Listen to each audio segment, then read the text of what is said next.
Welcome back, dear students. In the first part of the chapter for basic concepts in economics, we have seen कि economics आया कहाँ से है. हमने ये देखा है कि economics में who were the people, who were the economists, जिन्होंने economics को बड़ा किया है, जिन्होंने economics से कुछ ऐसी theories establish की है जो invincible theories मानी जाती है, जिसमें सबसे पहले नाम आता है एडम स्मिथ, जिनको माना जाता है the father of modern economics, the father of traditional economics, I am sorry. Second name comes is professor Alfred Marshall, to be specific it being called as the neo classical economist.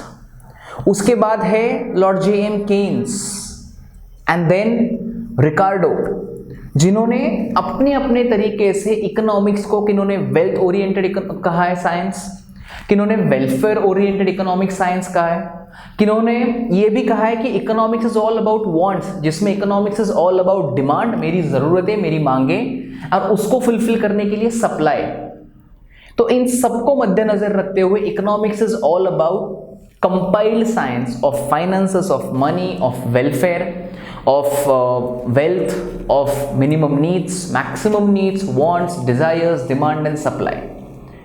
Now we will be talking about today what is called as the wealth in economics, जो सबसे important criteria आता है in terms of microeconomics classifications में. जो हम लोग देखे इसमें we have seen initially classification of wants, जिसमें wants are based on economic wants and non-economic wants.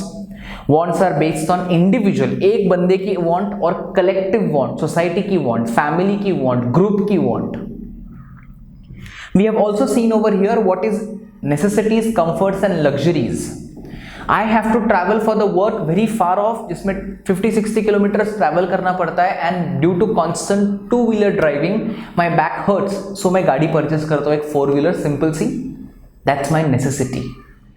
थोड़ा I get better with my financial position, I purchase a better car, but I'm flush with money and I purchase a BMW. That is my luxury. So it all starts with necessities, comforts, luxuries, and then it goes to creamy layer class of the society. Today we'll be talking about what is called as the wealth oriented definitions of economics. अगर wealth के बारे में हम बात करेंगे, जिसमें text book कहता है कि wealth refers to anything which has market value and can be exchanged for money. Anything which has a market value and can be exchanged by money. To be regarded as wealth, a commodity must possess the following characteristics. सबसे पहले है utility, दूसरी है scarcity, transferability and externality. मतलब क्या है? Wealth is all about utility, scarcity, transferability and externality. Yes. मतलब everything in the universe has got some value attached to it. Then we'll be talking about personal income. We have also discussed a bit about personal disposable income. Earnings received by the person from all sources, जिससे मैंने example दिया था SRK का. SRK कमाते हैं from films, he earns from ads, he earns from his cricket franchisee as well, he earns from Bollywood promotions and he earns from other business as well. तो उनका एक इनकम सोर्स नहीं है, उनके multiple income sources हैं, और multiple income sources होने के कारण SRK is called as the entrepreneur. Important term है, याद ध्यान रखना. Will be learning about this term entrepreneur in the coming part of this chapter. लेकिन PDI, पर्सनल डिस्पोजेबल इनकम का मतलब क्या है? PDI कहता है it is that part of personal income which is left over after payment of direct taxes. Direct taxes का payment करने के बाद जो इनकम बचेगा उसको कहते हैं हम लोग personal disposable income. Just let me revise and let you all know what is the meaning of this.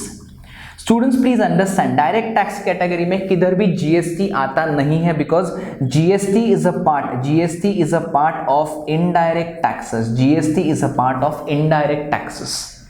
हम लोग क्या कहते हैं, जब एक पर्सन के पास, let's say there is mister A, SRK का एग्जाम्पल लेते हैं. मिस्टर SRK जो साल के ऑन एन एवरेज कमाते हैं round about 200 crore. It's 150 to 200 crore. Let's talk about on the higher side, got to be positive a bit. तो SRK जब 200 करोड़ साल के कमाते हैं ऑन एन एवरेज, लेकिन इस 200 करोड़ में से SRK पे करते हैं round about 80 crore as his taxes, जो टैक्सेस में पैसा जाता है. जो बचते हैं 120 crore, this 120 crore is what is called as personal disposable income. Personal मेरा खुद का, डिस्पोजेबल मतलब वो इनकम जो मैं खुद की जरूरतों को पूरा करने के लिए डिस्पोज कर सकता हूं, यूज कर सकता हूं, इस्तेमाल कर सकता हूं। और उसके बाद income, what I have earned, मैंने टैक्सेस भरे गवर्नमेंट के, नाउ मेरा इनकम बचता है, मैं मेरे इनकम से कुछ भी करूं, 1 लाख की गाड़ी खरीदूं, 10 लाख की गाड़ी खरीदूं, 1 मैगी लूं या 10 मैगी लूं, कुछ भी करूं, मेरी प्रॉब्लम है। I will look into it the way I want it, and that's why personal disposable income, it is that part of personal income which is left over after payment of direct taxes। कुछ varied terms है इसमें, ठीक है, तो ये terms हम लोग lesson के बाद में देखेंगे as a miscellaneous part from the topic, ठीक है, something quick but at the same time very impactful, जो टॉपिक के एंड में देखेंगे दोस्तों। आगे चलते हैं। So this part I'm purposely leaving it aside, okay? If I forget, kindly mention in the comments box that sir explain this part, thank you।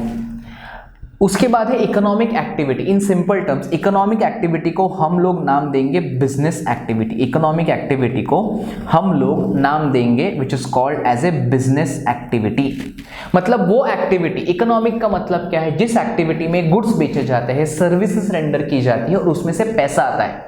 I'm rendering my professional services, I'm earning money from it, that is called as economic activity, because economic activity में पैसा, money is an important part, money के बिना economic activity है ही नहीं, financial activity है ही नहीं। So economic activities can be classified into 4 types: production, distribution, exchange and consumption। ठीक है, एक चार्ट बनाते हैं इकोनॉमिक एक्टिविटी जिसकी 4 वेरिएट टाइप से। प्रोडक्शन है सबसे पहले, दूसरा है उसी प्रोडक्शन किए गए गुड्स को डिस्ट्रीब्यूट करना, फिर एक्सचेंजिंग करना, और उसके बाद है कंजम्पशन। एक्सचेंजिंग मतलब जिसमें आता है selling part. Now pay attention, एक एग्जांपल लेते हैं। Will take an example of Parle factory.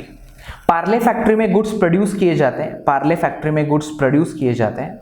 Production process, Parle जी में रॉ मटेरियल लगने वाला है, शुगर लगने वाली है, I will put it over here. एक पार्ले बिस्किट मैन्युफैक्चर करने के लिए you need sugar, you need let's say floor, wheat flour या मे बी मैदा जिसको हम लोग व्हाइट फ्लोर कहते हैं, यू नीड एडिबल ऑयल। ये सब चीजें एक साथ लो, mix up, grind it into big machinery में डालो।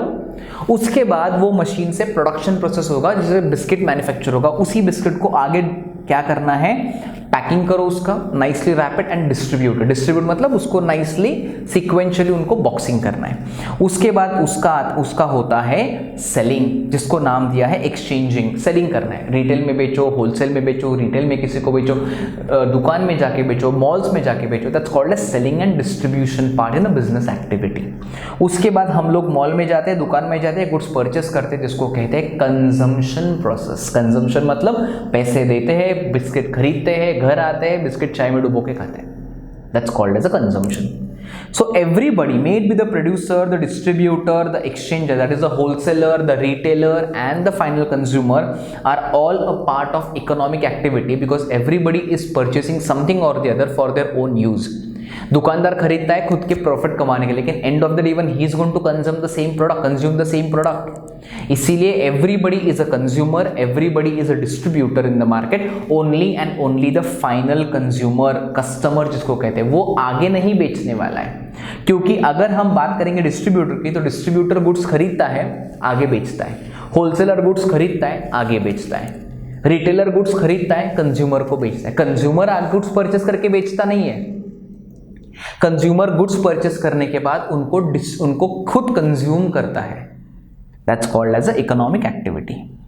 Let's look into it. Production is a creation of utility. There are 4 factors of production. एक बिजनेस प्रोडक्ट प्रोडक्शन, एक पार्ले जी बिस्किट जो हमने एग्जांपल लिया है, उसको प्रोड्यूस करने के लिए हमको क्या चाहिए? उसको प्रोड्यूस करने के लिए हमको सबसे पहले पार्ले जी की फैक्ट्री चाहिए। तो ध्यान दो everybody, what is called as FOP. FOP का मतलब है factors of production. Everybody please understand, FOP का मतलब है फैक्टर्स ऑफ प्रोडक्शन।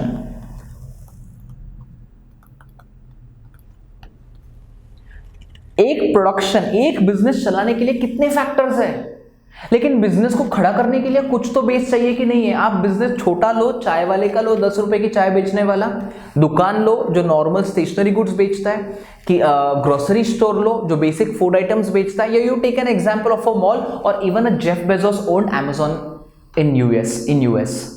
कुछ भी लो आप लोग, लेकिन एंड ऑफ द डे प्रोडक्शन करने के लिए आपको कुछ चार चंद फैक्टर जरूरी है। कितने फैक्टर्स बच्चों? चार फैक्टर्स। चार फैक्टर्स मतलब कौन से? सबसे पहले आने वाला है what is called as land. अरे जमीन चाहिए, लेकिन जमीन लाने के लिए हमको क्या चाहिए? You need land. लेकिन लैंड लाने को सबसे पहले चाहिए capital. So what is the first thing that we need? First thing is what is called as capital. Capital पैसा, इट मनी। दूसरा factor of production which is important for the purpose, एक बार capital आया फिर अब land खरीदो। सो दूसरा factor of production land, क्योंकि बिजनेस हवा में नहीं हो सकता। आप लोग कहोगे कि sir you might put in the comments box कि सर एविएशन इंडस्ट्री तो हवा में ही चलती है ना। अरे हाँ बेटा, एविएशन इंडस्ट्री हवा में चलती है, लेकिन flights are not in the air 24/7। यहां से उधर जाओ, they come back to the place again. That's land is an important factor. तीसरा इंपॉर्टेंट फैक्टर कौन सा है? तीसरा इंपॉर्टेंट फैक्टर कैपिटल, लैंड और लेबर। कैपिटल, लैंड और लेबर। You need humans. आदमी लोग चाहिए कि नहीं मैनेज करने के लिए? ऐसे कैपिटल लाया, लैंड लाया, चलो मशीनरी ला दी, work on their own? No, because these are passive factors of production. Labor, इंसान, ह्यूमन बीइंग एक ऐसा फैक्टर है जो एक्टिव फैक्टर ऑफ प्रोडक्शन है। कौन सा फैक्टर है बेटा? वो एक्टिव फैक्टर ऑफ प्रोडक्शन है। एक्टिव मतलब वो ऐसा फैक्टर है जो खुद ब खुद काम करता है, उसको किसी को चलाने की जरूरत नहीं है। But money needs to be work. Machine को चलाना पड़ता है। लैंड के ऊपर काम करना पड़ता है। इसलिए fourth factor capital, land, labour, और चौथा फैक्टर जो है that is called as the factor of entrepreneur. That is called as the factor of entrepreneur. What is the meaning of entrepreneur? Entrepreneur का मतलब है बिजनेसमैन।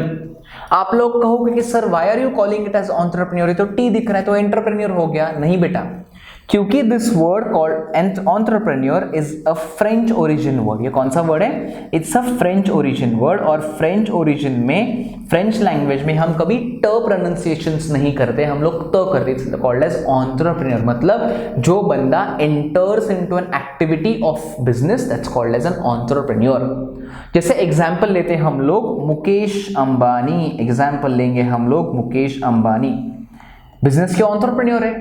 2G की idea, sorry जियो की idea 2010 में मुकेश जी को आई थी। कैसे आई थी? उनकी बेटी Isha Ambani was doing something on internet and she was frustrated because of constant range issues. And Mukesh Ambani got this idea कि ऐसा कुछ करो जो ऐसा कुछ इंटरनेट सिस्टम लाओ देश में कि जो लोगों की जिंदगी जीने का इंटरनेट का एक एक्सेलरेशन बन जाए। इसलिए ही brought in the concept of Jio. 2012-13 में जियो लॉन्च हुआ था, but it was given for the only employees of Reliance first, their families only. Enjoy, take all the जितने फीडबैक्स आते हैं, ड्रॉबैक्स आते हैं, वो निकालो and then we can proceed. और जाके 2016 सितंबर में रिलायंस जियो लॉन्च हुआ। तो Mukesh Ambani good example of entrepreneur. सबको मैनेज करके रखा है, मैन, मटेरियल, मशीन्स, बिजनेस, सबको इकट्ठा करके ही is the one who handles everything. That's called as a businessman. Next example we can take Mark Zuckerberg. Next example is Mark Zuckerberg. Wonderful person जिन्होंने Facebook की concept लाई थी। Person called as Larry Page जिन्होंने Google करके concept लाई थी, search engine at one point. तो ऐसे लोग जिनके पास बिजनेस करने की आइडिया तो है लेकिन बिजनेस चलाने का भी उनके पास टैक्ट है, वो लोग हम कहते हैं उनको एंटरप्रेन्योर। ठीक है एवरीबॉडी। तो फैक्टर्स ऑफ प्रोडक्शन कौन से बेटा? क्विकली रिवाइज, कैपिटल मतलब पैसा, लैंड जमीन के ऊपर बिजनेस खड़ा करना है, मशीन खड़ी करनी है, मशीन को चलाने के लिए हमको चाहिए लेबर क्या लेंगे? वेजेस लेंगे, हर महीना, हर दिन, हर वीक का वो पैसे मांगेंगे, दैट्स कॉल्ड एज वेजेस। और एंटरप्रेन्योर जो है वो बिजनेस के ऊपर का प्रॉफिट देखेगा, but for that he has to work everything. लेकिन बिजनेस में रिस्क है, एग्रीड। तो लॉस हुआ तो एंटरप्रेन्योर कहता है मैं ही लॉस बेयर करूंगा, प्रॉफिट हुआ तो एंटरप्रेन्योर कहेगा कि प्रॉफिट भी मैं एंजॉय करूंगा, क्योंकि I have worked right from the start of the business. जब बिजनेस शून्य नहीं, नेगेटिव में था, तब से मैंने शुरू किया बिजनेस को, तो मैं obviously I will try and work and earn all the rewards that is. Did you get this thing everybody? This is called as entrepreneur. Next one. उसके बाद है next term what is called as yes entrepreneur, then distribution. It is a division of factor जो rewards लाती है. Factors of production claim the rewards of rent, wages, interest and profit through the process of distribution. Exchange, it is give and take between various units in the economy. Exchange refers to sale and purchase of goods and services in economics. Exchange is necessarily a monetary transaction. जाहिर सी बात है, economic activity तभी successful होगी जब exchange होगा, और exchange तभी successful होगा जब जो प्रोड्यूस किया है उसको हम लोग बेचेंगे, लोगों में बांटेंगे. Clear everybody? And the last is consumption. What we do is a consumption factor. Let's welcome to the next concept called as macro economics. Micro देखिए हम लोगों ने अभी तक. अब देखते हैं मैक्रो इकोनॉमिक कंसेप्ट के बारे में. ठीक है, अब देखते हैं मैक्रो इकोनॉमिक कंसेप्ट के बारे में. And what is the meaning of macro. हमने पहले ही देखा है बेटा, macro economic is that part of economics which is derived again. वो तो टेक्निकल पार्ट है sir, I know it very well, कि मैक्रो इकोनॉमिक्स आया है from the word called as macros which means, from the Greek word macros which means large और an aggregate. Sir लेकिन एक बार थोड़ा ब्रीफ में एक्सप्लेन करो ना कि सर मैक्रो का मतलब क्या एग्जैक्टली. जरूर करूंगा, ध्यान दो everybody. Now macro means a large. Macro means large. I talk about my income, I talk about my family, I talk about my parents, I talk about my wife, I talk about my children. इन सबको मैं जब इकट्ठा करके एक family के बारे में बात करता हूं तब मैं माइक्रो इकोनॉमिक्स, MICRO, इसके बारे में बात करूंगा, क्योंकि it's one family, it's one unit. लेकिन जब मैं मैक्रो की बात करता हूं तब मैं क्या करता हूं? When I talk about macro, I talk about large aggregates. I talk about large aggregates. I talk about a city, macro. I talk about a state, macro. I talk about a nation, macro. I talk about a continent, macro. मैं पूरे world की economy के बारे में बात करूंगा, मैं पूरे वर्ल्ड के इनकम के बारे में बात करूंगा, मैं पूरे वर्ल्ड के सेविंग्स इन्वेस्टमेंट के बारे में बात करूंगा. And this would be called as macro economics. इसीलिए जब अर्नब गोस्वामी कहते हैं the nation wants to know, वो नेशन मतलब पूरे देश की इकोनॉमी के बारे में बात करते हैं, वो मैक्रो इकोनॉमी के बारे में बात करते हैं. One Indian having his own income, having his own expenditure, one Indian having his own income, having his own expenditure, इन सब के बारे में जब हम पढ़ाई करते हैं that is called as micro.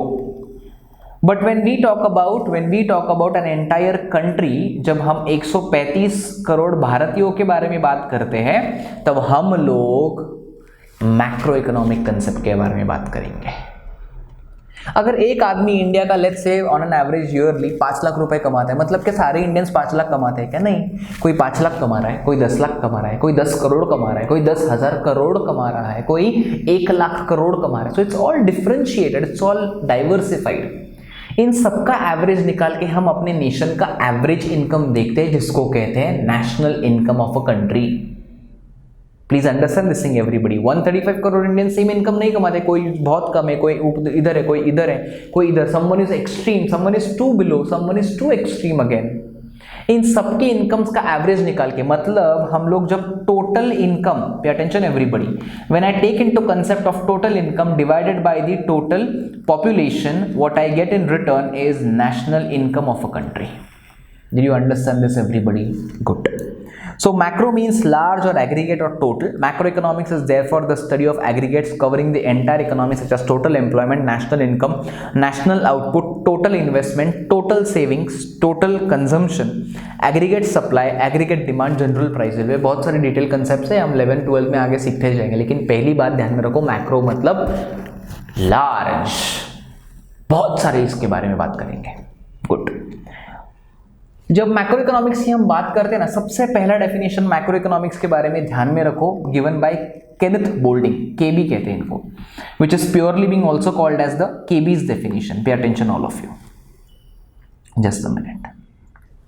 या Kenneth Boulding's definition of economics क्या कहते हैं? Macro economics deals not with individual quantities but with aggregates. Aggregate मतलब एवरेज, जिसको हम लोग कहते हैं एग्रीगेट ही नहीं, जिसको हम लोग लार्ज भी कह सकते हैं. It talks about large, it talks about many, it talks about the entire country. That's called as macro. आगे but with the national income as well. Basic concepts क्या है? National income. This reveals the total economic performance of a nation.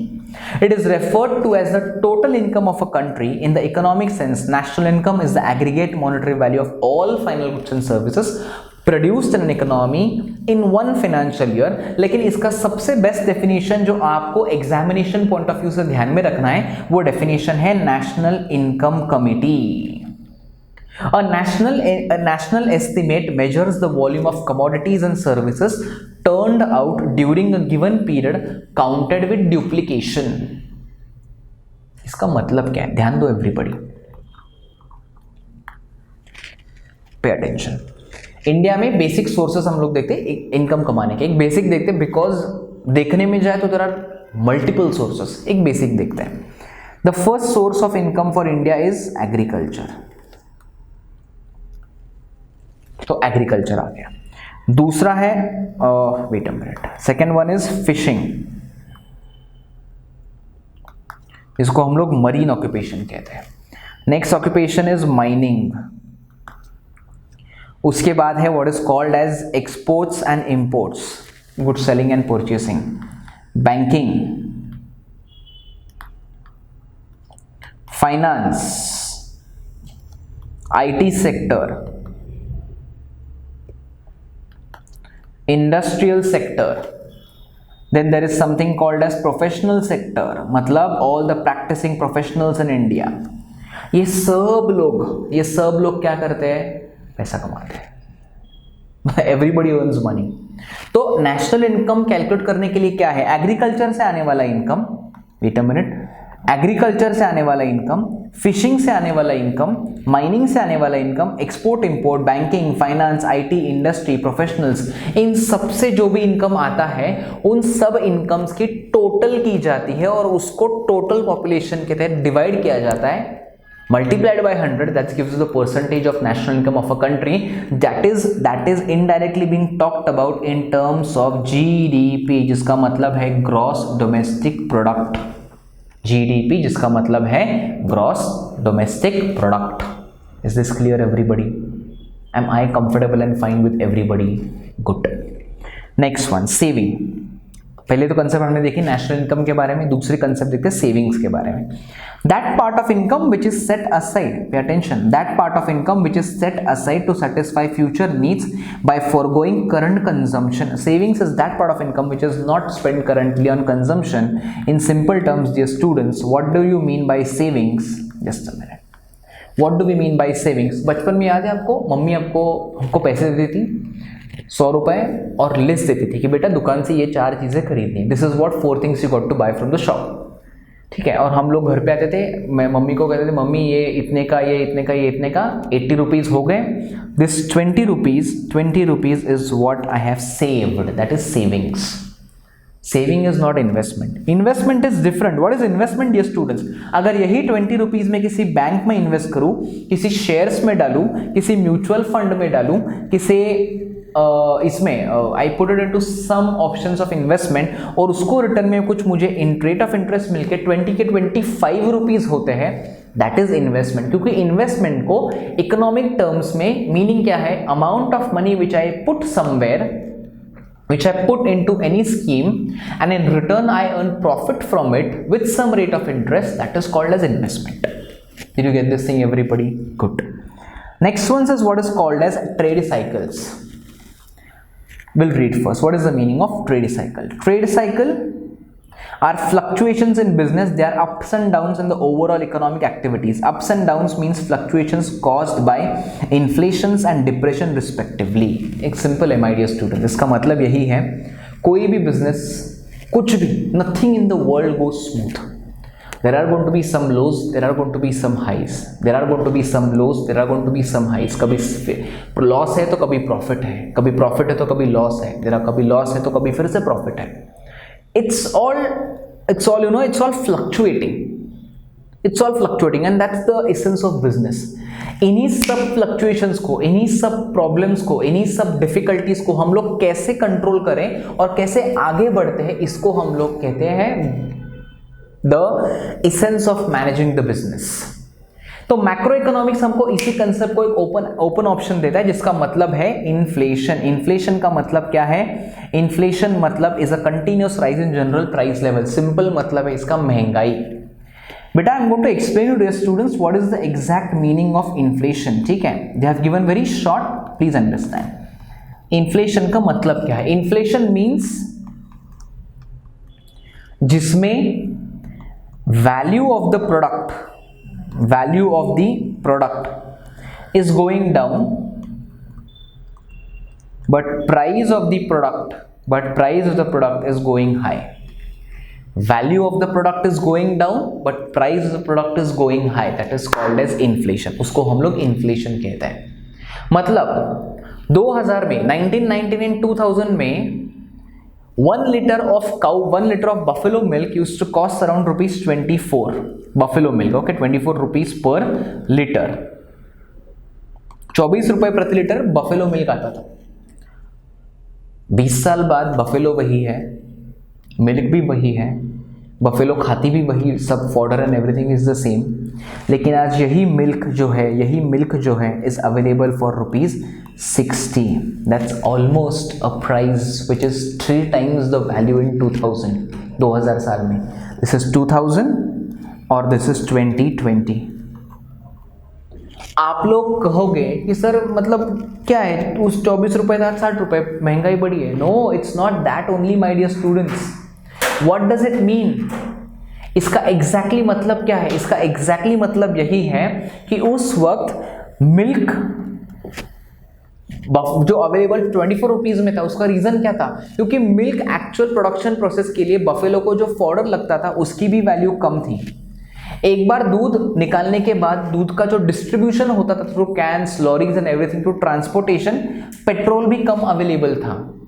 Plastic wrapping for the milk, उसकी भी कीमत कम थी। Electricity was not that costly, इसकी भी कीमत कम थी। तो ऑब्वियसली फाइनल प्रोडक्ट की भी कॉस्ट कम है, जाहिर सी बात है ना। अगर शुगर, ऑयल, फ्लोर ये सब कम कॉस्ट में मिलेंगे तो पार्ले जी बिस्किट भी कम कॉस्ट में बेचा जाएगा।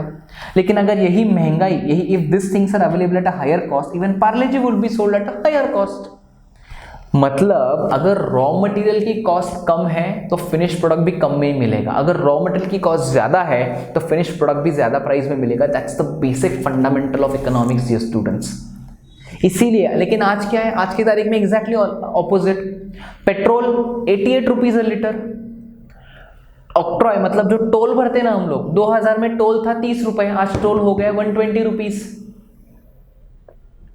Packaging for the purpose of milk जो पैकेट्स है वो उस वक्त अवेलेबल था 50 पैसे में, आज वही plastic bag is available for ₹3। Fodder, एक 1 quintal of fodder used to be available for at that time 400 रुपए 500 रुपए में मिलता था। 1 क्विंटल मतलब 100 किलो, आज वही मिल रहा है 2000 रुपए में। तो ये सब फैक्टर की कॉस्ट बढ़ी ना, तो ऑब्वियसली जो लाइफ स्टॉक फार्मिंग में है, जो मिल्क एनिमल हस्बेंड्री में है, जो मिल्क बिजनेस में है, वो कहते हैं कि नहीं यार, हमको ही रॉ मटेरियल महंगाई में मिलता है तो हम लोग भी बेचेंगे at the higher cost. Great. And this is what is called as the inflation. इसका मतलब इन्फ्लेशन मतलब क्या हुआ? प्रोडक्ट की जो वैल्यू है ना, अहमियत, वो कम हो गई है। अरे क्या है, प्रोडक्ट सेम है, उस वक्त मिलता था इतने में, आप मिल रहा है इतने में, माय गॉड, वैल्यू कम हो गई है। लेकिन बढ़ा क्या? उसकी प्राइस बढ़ती जा रही है, उसकी total value in terms of rupees बढ़ी है। That's called as inflation. Depression is a continuous fall in overall prices. Depression generally आता नहीं है, लेकिन the situation where everything is shattered, corona is an indirect form of depression, that's called as a depression. Now the next concepts of unemployment created due to impact of cyclical fluctuations is called cyclical unemployment. मतलब क्या? impact of cyclical fluctuations, इसका मतलब क्या है? Corona की वजह से industries बंद है, फैक्ट्रीज बंद है, कारखाना सब बंद है, everything is closed, was closed rather, lockdown था 3 महीने 4 महीने सब कुछ बंद। क्या करेंगे? कुछ नहीं सर, फैक्ट्री बंद है, I am unemployed, that's cyclical. कुछ इकोनॉमिक एक्टिविटीज की वजह से, कुछ नेशनल एक्टिविटीज की वजह से कुछ ग्लोबल सिनारियो की वजह से जो इम्पैक्ट अनएम्प्लॉयमेंट पे गिरता है उसको कहते हैं unemployment due to cyclical nature. Am I clear everybody? Good. Next is economic growth and economic development. Economic growth is a qualitative concept. ये कौन सी कॉन्सेप्ट है बेटा? It's a qualitative concept. It's a quantitative concept. Economic development is a qualitative concept. ये कैसी concept है बेटा? It's a qualitative concept. एक ग्रोथ जो है वो नैरो है, छोटा कंसेप्ट है। Development is a wider concept. Basic example and you will be through with this as well. Economic growth national income per capita income में है, लेकिन इकोनॉमिक डेवलपमेंट बिजनेस के बारे में देखता है, एग्रीकल्चर के बारे में देखता है। Economic growth income of the nation directly समझती है कि इतना इतना हो, लेकिन डेवलपमेंट कहते हैं इकोनॉमिक ग्रोथ मतलब इनकम बढ़ेगा, लेकिन कब बढ़ेगा? जब हम बिजनेस बढ़ाएंगे। जाहिर सी बात है ना, मुझे पैसा कब आएगा? When will my bank account will have more cash, more money, when I will work properly, जब मैं प्रोडक्ट के ऊपर कॉन्सेंट्रेट करूंगा। सिंपल, पुणे में पहले सिंपल रोड्स हुआ करता था, simple tar road, simple, that's it, nothing much. उसके बाद आए प्रॉपर मैकेनाइज्ड तार रोड्स, प्रॉपर डिवीजन हो गया, डिवाइडर्स आ गए, plantations in between the divider आया, ये इकोनॉमिक ग्रोथ बन गई। लेकिन आज पुणे में रोड्स सीमेंट रोड्स के बने हैं, ऊपर से उसके ऊपर हम मेट्रो कंस्ट्रक्शन कर रहे हैं, दैट्स इकोनॉमिक डेवलपमेंट। मतलब it's like when Virat Kohli started playing cricket, he did not know how to hold a bat, he did not know how to get a stance properly, उसके coach ने उसको वो सिखाया, he learned how to bat, that's economic growth। लेकिन ये ball ऐसा आएगा तो मैं ऐसा ही शॉट खेलूंगा and I will play it fluently, that's economic development। तो कौन सी बेटर कंसेप्ट है? Development is a better concept. Growth is as such a narrower concept, लेकिन डेवलपमेंट तभी पॉसिबल है जब हम ग्रोथ की अहमियत समझेंगे। ग्रोथ होगी तो ही डेवलपमेंट पॉसिबल है। डेवलपमेंट बिना ग्रोथ, और ग्रोथ करके रुकेंगे ऐसा नहीं होगा। ग्रोथ करके डेवलपमेंट करेंगे और डेवलप होंगे और डेवलप होंगे, and that's what is called as giving your economy that kind of a moral booster. Clear everybody? So end of the day, if I have to just brief out to you everything about the chapter that we studied, just understand this thing what we have done, dear students, in this chapter in which we have studied about the basic concepts of economics. ध्यान दो everybody. In this chapter we studied two important things. हमने तो सबसे पहले देखा कि economics कहाँ से आया है, what is the thing that has led to economics. सबसे पहला हमने देखा, this is what is called as quick revision for the chapter. Okay, चलो इधर लिख देते हैं quick revision. Economics has come from what is called as कौटिल्य's अर्थशास्त्र। रिवीजन है, so I will be a bit faster dear students. Kautilya's Arthashastra, also popularly being known as Chanakya. Clear? He was the one who was a philosopher. He was good at philosophy, warfare, economics, everything. He was considered to be the most brainly person. उन्होंने कहा था कि economics is all about finances, लेकिन finances के लिए business important है, और business successful करने के लिए you got to understand the main points on to the business. तो वो पहला पार्ट है। दूसरा, यही इकोनॉमिक्स को दो हिस्सों में बांटा गया है, called as micro, and second one is called as macro. लेकिन ये माइक्रो करने के पहले इफ वी अंडरस्टैंड, तो इसके भी पहले what was important is the people who made us understand the various plethoras in economics. उसमें सबसे पहले नाम था Adam Smith, was called as the father of economics. Adam Smith, जिन्होंने कौन सा डेफिनेशन दिया? जिन्होंने डेफिनेशन दिया called as the wealth oriented. मतलब उन्होंने कहा कि economics is all about wealth, बाकी कुछ नहीं है। उसके बाद थे अल्फ्रेड मार्शल, जो कि न्यू क्लासिकल इकोनॉमिक्स है, जिन्होंने कहा वेलफेयर नहीं, सबकी भलाई होनी चाहिए इकोनॉमिक्स में।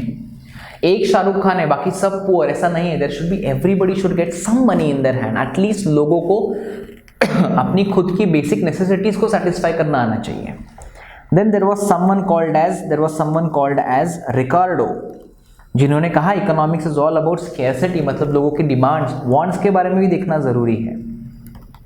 उसके बाद देयर वाज रैगनर फ्रिट्ज ने कहा कि इकोनॉमिक्स को हम लोग सिर्फ माइक्रो नहीं, इकोनॉमिक्स को हम लोग सिर्फ इकोनॉमिक्स नहीं देख सकते, इकोनॉमिक्स को हम लोगों को दो हिस्सों में बांटना पड़ेगा, called as micro and macro. Wonderful, तो उन्होंने माइक्रो और मैक्रो में इकोनॉमिक्स को बांट दिया। इंडिविजुअल वन के बारे में, इसके एग्रीगेट्स के बारे में हम लोग समझेंगे। This welcome me to the concepts of micro economic, जिसमें हमने देखा यूटिलिटी के बारे में, जिसमें हमने देखा वांट के बारे में, वांट्स के हमने तरह तरह के टाइप्स देखे उसमें। So understanding of one person called as micro and one person's income, one person's expenditure, that same person's savings, that same person's investment, इन सब चारों को हम लोग कहते हैं micro economics of an individual. लेकिन मैक्रो क्या है? If I have to draw my nation, ठीक है, so if I am drawing over here my country, okay, this is my nation. India को अगर हम ड्रॉ करते हैं तो इंडिया को ऑब्वियसली ड्रॉ करने के बाद मुझे समझेगा कि मेरी इंडिया में इनकम जो भी है वो लोग टैक्सेस भरते हैं, हम लोग हमारी चीज़ें बाहर एक्सपोर्ट करते हैं, बाहर से कुछ चीज़ें हम लोग इंपोर्ट करते हैं, हम लोग बाहर की कंपनीज को कहते हैं इंडिया में आओ एस्टैब्लिश करो। फॉर एग्जांपल मैगडी है, स्टारबक्स है, अंडरस्टूड, इनको इंडिया में आने को हमने वेलकम किया है, एस्टैब्लिश करो बिजनेस, हमारे लोगों को एम्प्लॉयमेंट दो। तो even this is like a business only and this is called as macro economics of India. और ये हर देश में जब देश की इकोनॉमी के बारे में बात आती है उसको कहते हैं हम लोग मैक्रो इकोनॉमिक्स, जब इंडिविजुअल की बात आती है उसको कहते हैं हम लोग micro economics. Micro is static, narrow concept है, छोटी कंसेप्ट है, लेकिन मैक्रो बहुत बड़ी कंसेप्ट है। Macro is growth, growth, development on growth, growth growth, development on development, development on development, ये मैक्रो है, डेवलपमेंट है इसको कहते हैं। And growth is static, it's quantitative, development is qualitative, it has to be done in a very wider spectrum. Clear everybody? So this was a quick fire revision of the topic. I hope everyone I have been able to make you understand the topic in the most precise manner. मैंने सिर्फ topic नहीं cover किया, मैंने आपको पूरे के पूरे मतलब in every regards to this I gave you the brief introductions दिए मैंने आपको। I explained you things which are there in real life. आप टेक्स्ट बुक के साथ जाओगे ना तो उतना ही सीखोगे, लेकिन आप बाहर के बारे में सीखोगे, you will understand things better, because end of the day you got to have education, you just don't need concepts, you need to have education. Okay everybody, thank you so much and God bless you all. Any comments, any queries, please send your valuable comments. We'll be definitely there to reply at your convenience and as per the overall mutualities between you all and me. Okay, now students, as promised to everybody, कुछ terms हैं जो सिर्फ text book पे सीमित नहीं है। Of course हमने तो कोई भी टर्म ऐसे टेक्स्ट बुक सीमित नहीं देखी है, बट जो आपको समझना जरूरी है। Okay, this is over and above your 11th knowledge. Coming back, पहली कंसेप्ट है फिक्स्ड इनकम। सबसे पहली कंसेप्ट कौन सी बेटा? सबसे पहली कंसेप्ट है फिक्स्ड इनकम की। Income which remains stable over a period of time is fixed income. Rent and wages, मैंने मेरा दुकान था, घर था, रेंट पे दिया, I am enjoying life time income on that, that's fixed income, वो बदलने वाला नहीं है। लेकिन बिजनेस वाला इनकम वो फिक्स्ड इनकम नहीं, वो फ्लक्चुएटिंग इनकम है। Income from business, it can be zero, it can be great, that's fluctuating income, it all fluctuates nicely. कभी लॉस है, कभी प्रॉफिट है, कभी प्रॉफिट है तो कभी लॉस है, it's all fluctuating, there is no stability. Salary stable, fixed income. Money income, it is an income received in actual currency of the country. चाय वाले के पास जाओ, जितना पैसा मिलेगा it's all in cash, cash में जो पैसे आते हैं उसको कहते हैं हम लोग income receive from money, income receive from currency, that's money income. Real income, it is the purchasing power of money income. Example, commodities purchased out of money income. Commodities purchased out of money income मतलब जैसे हमने देखा था किसमें देखा था हमने concept में, पर्सनल डिस्पोजेबल इनकम। टैक्सेस पे करने के बाद जो इनकम बचता है, पर्सनल डिस्पोजेबल इनकम, उसको हम लोग कहते हैं रियल इनकम। और उसी इनकम में से मैं मेरी सभी ज़रूरतें पूरी कर सकता हूँ, I can satisfy my all demands, my all wants from that income called as personal disposable income, जिसका नाम है रियल इनकम। रियल इनकम है ना, मतलब टैक्सेस दिया, सब कुछ दिया, अभी जो बचता है उसमें मैं एंजॉय करूंगा। I will go to a hotel, I will go to a restaurant, I will go to disco, I will dance, I will sit at home, I will do whatever I want, that's called as my real income. Clear everybody? Next one, contractual income. This income is paid as per terms and conditions of the contract. Rent इतना decided है उतना pay कर रहा है, it's called as rent and wages income, जिसको कहते हैं हम लोग contractual, as per the basis of contract.